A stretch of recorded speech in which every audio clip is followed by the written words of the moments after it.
Bienvenue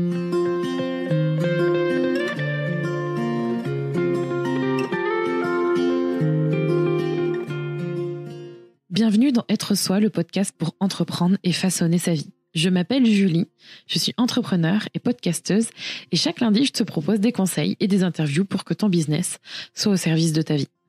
Une de mes missions, c'est de t'aider à utiliser le podcast pour transformer tes auditeurs en clients. Je te partage aussi mon aventure d'entrepreneur, mes conseils en marketing digital et plus encore. Pour ne manquer aucun épisode, abonne-toi sur ton application de podcast préférée pour avoir ta dose d'inspiration et de motivation chaque semaine. Mais juste avant de commencer, j'aimerais te présenter le sponsor de cet épisode. Il s'appelle Shine. Et oui, c'est la première fois que l'on a un sponsor sur le podcast Être Soi. Shine, c'est la néobanque des entrepreneurs indépendants. Et c'est la nôtre aussi, pour remplacer notre ancienne banque traditionnelle. Et je peux te dire que c'est bien mieux comme ça. Avec Shine, on a un compte bancaire 100% en ligne, mais aussi un copilote pour nos tâches administratives et des assurances plutôt pratiques quand on est à son compte. Pour ma part, j'aime particulièrement pouvoir suivre mon compte avec leur application mobile en temps réel. Et en plus, l'équipe du service client répond rapidement quand j'en ai besoin et ça, c'est top. L'abonnement Shine débute à 3,90 € par mois. Et pour toi, en tant qu'auditeur ou auditrice du podcast Être Soi, tu as 2 mois offerts sans engagement via shine.fr/Kinoko et tu peux retrouver le lien pour en profiter dans la description de cet épisode. Avoir un business, ça veut dire gagner de l'argent, mais aussi en dépenser. Et je me demande comment tu t'es senti la première fois que tu as fait ta première grande dépense pour ton business. Qu'est-ce que c'était ? Dans quoi tu as dépensé ? Dans quoi tu as investi ? Moi, c'était un ordinateur à plus de 2 000 €. Et je me rappelle que j'étais vraiment super heureuse d'investir dans mon business pour avoir de quoi travailler dans de merveilleuses conditions. Tu vois que j'ai utilisé plusieurs types de mots, plusieurs vocabulaires différents, comme dépenser, investir, il y a aussi payer. Et c'est ce dont on va parler aujourd'hui, car c'est l'un des aspects les plus importants dans ta vie d'entrepreneur, l'argent. Dans cet épisode, on va t'expliquer la différence entre une dépense et un investissement, pourquoi tu ne dois pas attendre 10 ans pour investir dans ton business, pourquoi la course au gratuit à tout prix n'est pas la solution, et ce qui nous a permis de doubler notre chiffre d'affaires en 1 mois et comment on a fait ça. Et avec moi aujourd'hui, il y a Rémi. Bonjour. Qui est là pour parler de ça. Et du coup, j'avais envie de te demander, pour que ce soit plus clair et pour que j'ai ta propre définition, c'est quoi la différence entre une dépense et un investissement pour toi ? Pour moi, une dépense, c'est presque une charge obligatoire. C'est quelque chose que l'on paye, mais presque de façon obligée, un peu comme les impôts, les charges liées à ton entreprise, etc. Tu vois, l'électricité, ce genre de choses. Donc limite, il y a un côté contrainte, tu vois, quand tu parles de dépenses. Et à contrario, un investissement, certes, tu as ce côté de devoir payer quelque chose, mais tu n'en as pas d'ailleurs forcément conscience directe quand tu en fais l'achat. Mais finalement, une fois que tu as cet achat et que tu t'en sers, eh bien, tu te rends compte que les retombées et que les conséquences sur ton business, eh bien, elles vont être hyper bénéfiques et que ça va t'apporter un élan positif dans ton business, en fait une rentabilité quoi, en gros. L'achat que tu as fait va se rentabiliser. Il y a aussi peut-être cette notion de bon et de mauvais investissement qu'il n'y a peut-être pas avec les dépenses. J'ai envie de dire que les dépenses, souvent c'est neutre, tu vois, il n'y a pas de bonnes ou mauvaises dépenses et souvent si ce sont des dépenses utiles ou pas quoi pour toi, mais voilà, il n'y a pas de... Je te regarde en souriant parce qu'en fait je pense qu'on va pas être d'accord sur... Non mais c'est très bien, vas-y. Alors qu'un investissement il peut être bon ou mauvais en fonction de comment tu l'utilises, et si tu as choisi un investissement vraiment qui est en adéquation avec ton business, avec toi-même, et donc un bon investissement, tu vas en retirer des bénéfices importants. On va en parler plus tard dans l'épisode, mais nous, en l'occurrence, certains investissements nous ont permis de doubler notre chiffre d'affaires. Alors que des dépenses, il y a moins cet aspect-là. Quand tu fais une dépense, tu te dis pas « Ah, de toute façon, je sais que je vais avoir un retour d'investissement et que j'ai payé mon électricité et en échange, je vais gagner de l'argent. » Tu vois, il n'y a pas cette idée-là. Et justement, moi, je pense qu'il y aurait... Allez, quelques mois, j'aurais tenu le même discours. Et maintenant, j'aurais tendance à penser que une dépense, un investissement, c'est la même chose. Sauf que en fait, il y a des choses qu'on a l'impression qui sont obligatoires, dont on n'a pas forcément. On a l'impression qu'on n'a pas forcément le choix, et c'est vrai en partie par rapport aux charges sociales. Mais je pense que quand on ouvre une entreprise, on sait qu'on va dépenser de l'argent, quoi qu'il arrive, parce que de toute façon, on a des charges sociales à payer. Quand je parle de charges sociales, c'est l'URSSAF, c'est la CIPAV, il y a plein d'organismes différents, les impôts. Tu vois, dans celle-là, t'as pas cette notion d'investissement. Ouais, mais en fait, quand on investit, c'est parce que on décide, nous, de payer cet argent.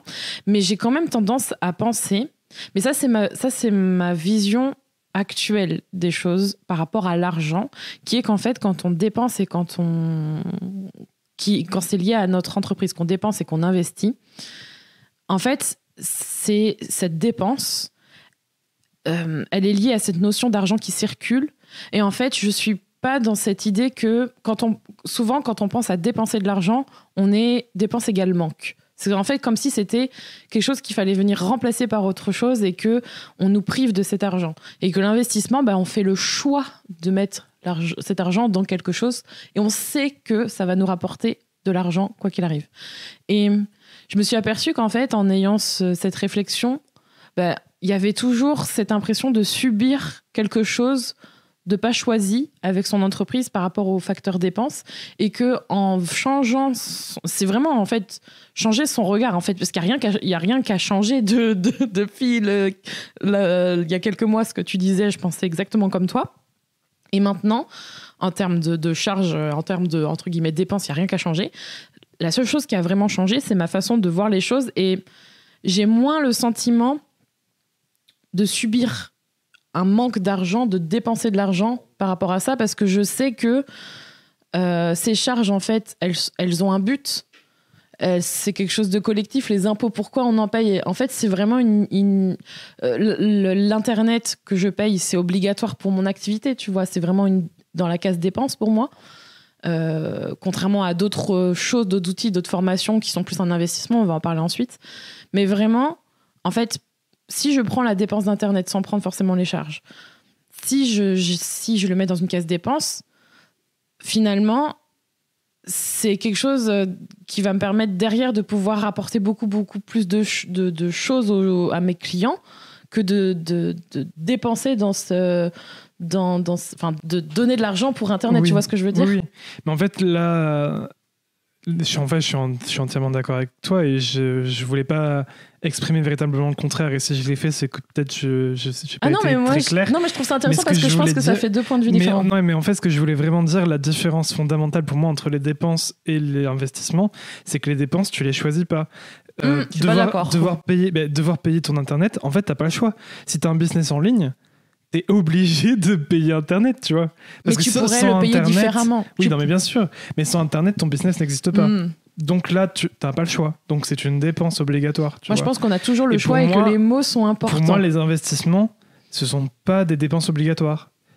C'est entièrement facultatif, mais si tu veux investir dans ton business et si tu veux le développer, il faut que tu passes par là. Mais ce n'est pas obligatoire. Tu vois, on va en parler encore une fois. On va débattre. Un des investissements possibles, c'est de déléguer certaines de tes tâches. Tu pourrais très bien, toute ta vie, faire toutes les tâches liées à ton business. Parce que c'est optionnel de déléguer, ça dépend, et de payer quelqu'un pour faire ces tâches-là. Mais je suis pas forcément d'accord en fait, parce que c'est bien parce que du coup, si vous nous suivez, vous savez qu'on prépare nos épisodes. D'ailleurs, on explique tout ça dans notre formation, mais souvent on prépare nos épisodes et on a certains points, mais on discute pas forcément entièrement du sujet, justement pour avoir ce côté-là de débat. Et je suis pas d'accord avec ça parce que je pense qu'on a toujours le choix de ses dépenses. Et Internet, par exemple, moi je pourrais très bien aller dans un coworking et profiter de la connexion. Tu dois quand même payer. Oui, mais j'ai le choix. Oui, mais t'as quand même des dépenses où t'as pas le choix. Payer ta TVA, t'as pas le choix. Payer tes impôts, t'as pas le choix. Tu vois, c'est ça que je veux dire. Ouais, mais quand même. Il y a un côté où, en fait, je pourrais très bien ouvrir une entreprise dans un paradis fiscal et ne jamais payer Tu vois ? Oui, mais là... Mais oui, mais ça pourrait être tout à fait légal. Et je Et pourrais là, très c'est un bien autre débat. pirater l'internet des voisins et ne jamais... Exactement. Non, mais non, mais vraiment, en fait, tout est une question de choix. Et derrière, on pourrait faire un autre épisode là-dessus par rapport à toutes les valeurs morales qu'il y a derrière, parce que ça pourrait être fait dans un cadre légal et tout à fait être possible, mais c'est une question de choix. Donc tu penses finalement qu'il n'y a aucune différence entre des dépenses et un investissement ? Il y a des choses... en fait, c'est une question de perspective aussi. Il y a des choses où je sais qu'il faut les payer. Oui. Et il y a des choses que je choisis de payer. Donc c'est bien ce que je dis. Mais ça veut pas dire... Ouais, mais ça veut pas dire que dans les deux cas... Dans le premier cas, quand on dit il faut, souvent on a tendance à se dire « Oh, en fait, je subis le truc. » Oui, c'est négatif. Voilà. Alors que finalement, je le vois plus de cette manière-là. Oui, mais justement, j'ai l'impression que dans l'inconscient collectif, le terme dépense est beaucoup plus perçu négativement que le terme investissement. Oui. Alors peut-être que du coup, ça pourrait être intéressant de se dire que quoi qu'il arrive, tout ce que vous payez, c'est investir dans votre business ou investir dans autre chose qui est la collectivité, ou que si vous ouvrez votre entreprise en France aujourd'hui, vous choisissez de payer des taxes pour justement bénéficier d'autres choses en retour, et que si vous allez ailleurs, eh bien c'est un autre choix. Je ne sais pas quelles sont les circonstances et quelles sont les motivations derrière, mais c'est quand même une question de choix. Et que l'argent est fait pour circuler et qu'il faut le laisser circuler. Oui, aussi, mais tout est motivé par un choix personnel, je pense, quand même, derrière. Et ça c'est un peu la différence entre les deux pour nous aujourd'hui. Et comme je l'ai mentionné au début de l'épisode, j'ai pas attendu 10 ans pour investir dans notre business. Pour retracer un peu le parcours de notre entreprise, j'ai d'abord commencé à travailler seule pendant plus d'1 an, et Rémi m'a rejoint ensuite. Ça fait 4 ans à l'heure où on enregistre cet épisode qu'on a un business, mais j'ai pas attendu des mois pour commencer à m'autoriser, parce que souvent on a tendance à se dire qu'il faut s'autoriser à pouvoir investir dans son business, mais pouvoir se payer une machine qui fonctionne bien pour pouvoir travailler correctement, ça demande justement un côté investissement sur soi et dans son business. Et du coup, ça, c'était une première dépense. Mais il y a eu plein d'autres façons derrière de pouvoir me faciliter la vie, parce que derrière le mot investissement, et on va reprendre la définition un peu commune pour que ce soit... On va se décrocher un peu de notre débat pour que ce soit plus facile pour tout le monde. Mais... Pourquoi j'ai pas attendu déjà, d'une part, pour investir ? Parce que je savais que derrière, ça allait me faciliter la vie, que ça allait me faire gagner du temps, et que derrière, ça allait me faire gagner de l'argent. Parce qu'à l'époque, je travaillais comme freelance, on va dire, même si ce n'est pas un statut d'entreprise, et je vendais mon temps. Et si j'avais pas tous les outils qui me permettaient d'aller plus vite, si j'avais pas toutes les facilités pour me permettre de gagner du temps, eh bien, je perdrais de l'argent. Donc, avoir une machine qui fonctionne bien, avoir les bons logiciels, Et une des premières choses que j'ai dit d'ailleurs dans beaucoup d'épisodes, c'est que l'un des premiers investissements que j'ai fait, que très peu de personnes font quand elles sont en micro ou en EIRL, c'est de demander de l'aide à un comptable. Moi, je refusais. Je crois que c'est le premier truc que j'ai dit. J'ai dit, ce sera une des premières dépenses que je fais si j'ouvre une entreprise, c'est de me faire accompagner par un comptable. On pourra faire un épisode. J'ai pas été accompagnée par le meilleur des comptables, mais c'est ce qui fait qu'aujourd'hui, on a trouvé un bon cabinet. Et c'est une dépense qui est indispensable et qui était pour moi un investissement, parce que c'était quelque chose qui me permettait de gagner du temps. Mais il y en a plein d'autres. Il y a plein d'autres choses qui font qu'on a investi.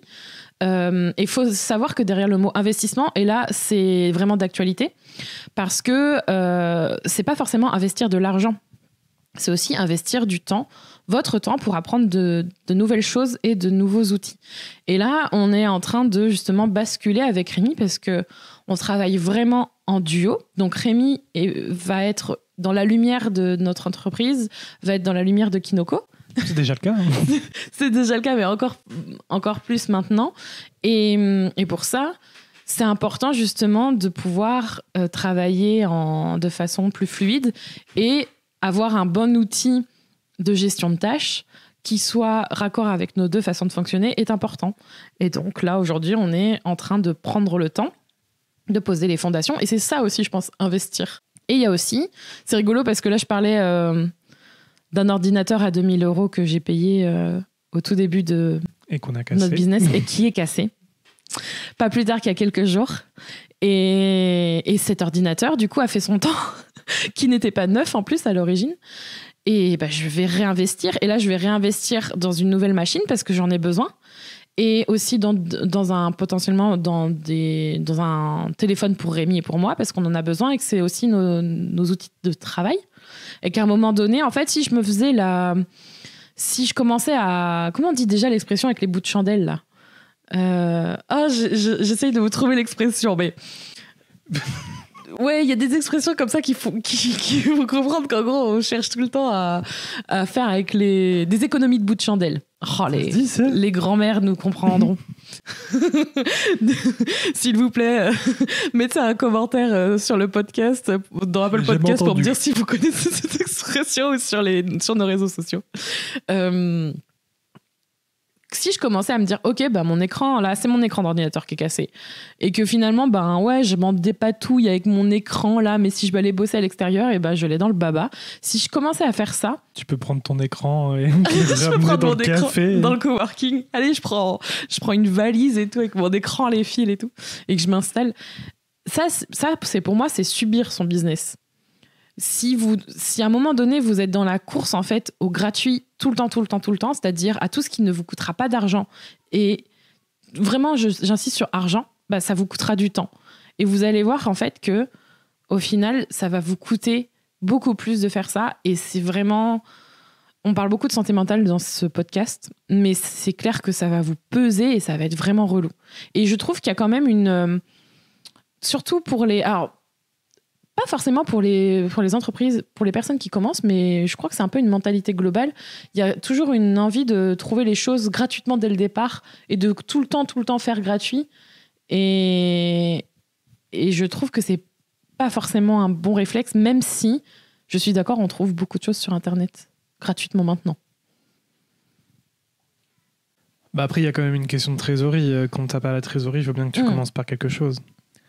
Et donc, dans cette situation-là, je trouve que c'est pas mal de commencer par ses propres moyens et donc en cherchant le gratuit. Je trouve que c'est important de s'informer. Que ce soit une amorce, quoi. Oui, c'est ça. Mais c'est trop bien dit, ça. Une amorce. Parce qu'au final, si vous avez besoin de comprendre de quoi vous avez besoin, c'est important de commencer par quelque chose qui ne vous coûte rien en argent pour voir si vraiment vous avez besoin d'aller plus loin. Sans faire des économies de bout de chandelle. Exactement. Et d'ailleurs, dans un cas pratique, et du coup, on va vous expliquer ensuite comment nous, on a réussi à doubler notre chiffre d'affaires en un mois et comment on a fait avec un certain investissement. Mais par exemple, quand on commence son business, on a envie justement de s'informer sur plein de choses, sur les réseaux sociaux, comment ça fonctionne, comment on crée du contenu. On essaye de voir des vidéos, des tutos, des épisodes de podcast. On apprend aussi qu'il faut prendre soin de soi, que son état d'esprit est important. Donc, on commence à se plonger dans du développement personnel. On commence à réfléchir, à voir comment on peut faire pour avoir, entre guillemets, un équilibre vie pro-perso. Tout ça vient se mélanger. Et à un moment donné, en fait, ça m'est arrivé et ça m'arrive encore, on tombe dans une spirale de le trou des internets, là, le truc où tu finis par avoir tellement de contenu, avoir tellement de choses que tu sais plus forcément qu'est-ce qui va t'aider. Et c'est pour ça que j'appelle ça la course au gratuit. C'est aussi parce que on a, à un moment donné, en fait, on vient avec une question, puis on s'empêtre dans tellement de contenu et finalement, on est là, mais en fait, qu'est-ce que je dois faire ? Tu vois ce que je veux dire ? C'est horrible et au bout d'un moment, on s'en sort pas. Et oui, vous pourriez trouver tout gratuit, mais à quel prix, en fait ? Au prix d'être paumé, de perdre du temps sur vos projets, de perdre du temps tout court, de vous sentir perdu, de revenir à des questions. Parce que souvent, quand on part dans tous les sens, du coup, on ne sait plus pourquoi on s'est mis à chercher ça. Et ça, c'est un vrai problème. Avant de passer à la partie où on vous explique comment on a doublé notre CA, je voudrais quand même poser la question à Rémi de savoir, selon toi, c'est quoi un indispensable pour toi, en tout cas, en termes d'investissement dans notre business, le truc avec lequel c'est obligé qu'il faut soit investir du temps ou de l'argent.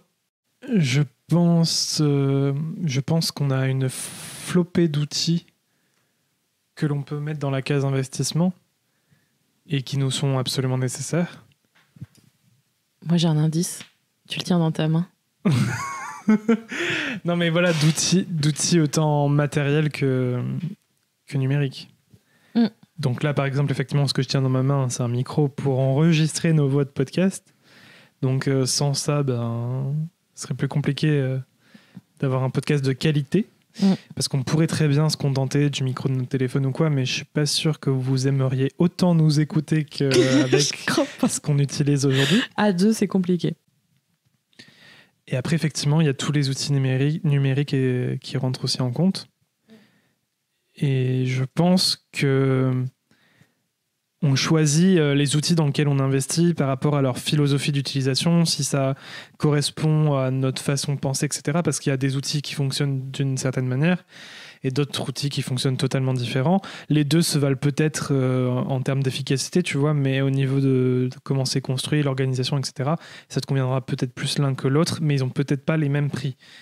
Donc là, c'est pareil, prendre le temps de choisir son outil et de payer le bon outil pour que ça fonctionne bien avec ta façon de faire, c'est important. Et là aussi, c'est un gain de temps parce qu'on pourrait très bien essayer de trouver absolument l'équivalent des outils qu'on utilise en gratuit, parce que peut-être que ça existe. Tu vois, il y a beaucoup d'outils qui proposent des versions gratuites avec des limitations et tout ça, mais tu pourrais très bien t'en contenter. Mais finalement, quand tu vois le gain de temps que certaines versions payantes t'offrent, c'est important. Et sinon, il y a plusieurs formations qu'on a fait pour notre business, ne serait-ce que Pinterest, la formation de Julia, qui nous a permis de vraiment bien comprendre les enjeux de Pinterest et de bien nous en servir pour que ça nous génère aujourd'hui une importante part du trafic de notre site internet. Moi, je pense aussi à des trucs où on pourra vous dédier, je pense, un épisode un jour. Je pense qu'émotionnellement, quand on en sera sorti, ce sera plus facile parce qu'on est un peu dedans encore. C'est tout ce qui concerne notre banque. C'est pareil, on a changé, même si cet épisode est sponsorisé, j'en parle là librement parce que c'est un truc qui peut être pesant. Voilà, c'est hyper important d'avoir une banque. Quand on parle d'outils, on parle aussi des outils qui vont avec la prestation, quoi. Vraiment, ça peut être un combo. Et par exemple, pour tout ce qui concerne le comptable, c'est pareil. Souvent, quand on parle comptabilité, on peut avoir une comptabilité en ligne et se retrouver avec juste un outil, pas forcément une personne derrière. Mais en fait, c'est hyper important aussi de se dire, voilà, la notion d'humain est importante. Et je voulais quand même vous l'annoncer, vous le recommander, pardon. Si vous faites des investissements on parle d'outils, là, tout ce qui est logiciel, des choses qui sont notamment payantes, des outils web, etc. Si vous avez la possibilité, c'est ce que je fais et je trouve que c'est une bonne manière, si vous avez la possibilité de commencer par un paiement mensuel pour tester avant de vous engager annuellement, faites un paiement par mois, même si ça vous coûte un peu plus cher. Pourquoi ? Parce que si vous vous retrouvez avec un engagement annuel que vous payez en une fois, vous vous dites « Ouais, ça c'est l'outil de ma vie ». C'est le truc qu'il me faut, et qu'en fait au bout de 3 mois vous vous dites ah non mais j'ai trouvé un autre truc qui est bien mieux, et vous vous retrouvez coincé parce que vous avez payé et là soit vous avez un CA de ouf, CA chiffre d'affaires, du coup on va beaucoup utiliser ce mot, et du coup vous décidez de tant pis, vous vous asseyez sur l'argent que vous avez dépensé et vous partez sur autre chose, soit vous vous dites et souvent c'est ça, merde, j'ai quand même dépensé, je sais pas, souvent c'est des sommes qui se comptent en centaines d'euros, j'ai quand même dépensé autant, je peux pas partir, quoi. Je peux pas me permettre de partir. C'est pour ça que j'aime bien privilégier les mensualités. Ça vous permet en plus d'être beaucoup plus flexible dans vos dépenses, et ça vous permet aussi de pouvoir tester, de pas vous sentir coincé. Maintenant, ce qui nous a permis de doubler notre chiffre d'affaires, et c'est encore tout récent, c'est quelque chose qui va vous paraître peut-être pas nécessaire, mais c'est du vécu, donc comme ça au moins c'est clair. Il faut savoir qu'on vous a parlé d'outils, on vous a parlé de formation, mais quand on parle d'investir dans un business, c'est aussi investir sur soi-même. Et ce qui tout récemment nous a permis de doubler notre chiffre d'affaires, c'est d'être accompagné par quelqu'un Et moi, ça fait plusieurs semaines maintenant que je me fais coacher, accompagner, je sais pas quel terme utiliser. Et c'est quelque chose qui m'a particulièrement aidée. J'ai attendu longtemps avant de le faire. C'est la première fois de ma vie, je crois que... Je suis en train de regarder Rémi en mode est-ce que c'est ça? Mais je crois que oui. À part accompagnement psy, et d'ailleurs que tu fais en parallèle. Ouais. À part voir une psy, voir une mentor, quelqu'un qui est vraiment là pour m'accompagner, pour m'aider. Je pense que ça nous a permis de doubler notre chiffre. C'est pas je pense, c'est même je suis sûre que ça nous a permis de doubler notre chiffre d'affaires. Et on a été tellement plus vite grâce à ça que c'est quelque chose qui est hyper important à prendre en compte. Alors pourquoi faire appel à quelqu'un comme ça peut être un coach, ça peut être un mentor, peu importe le nom que vous lui donnez, pour vous aider à générer plus d'argent.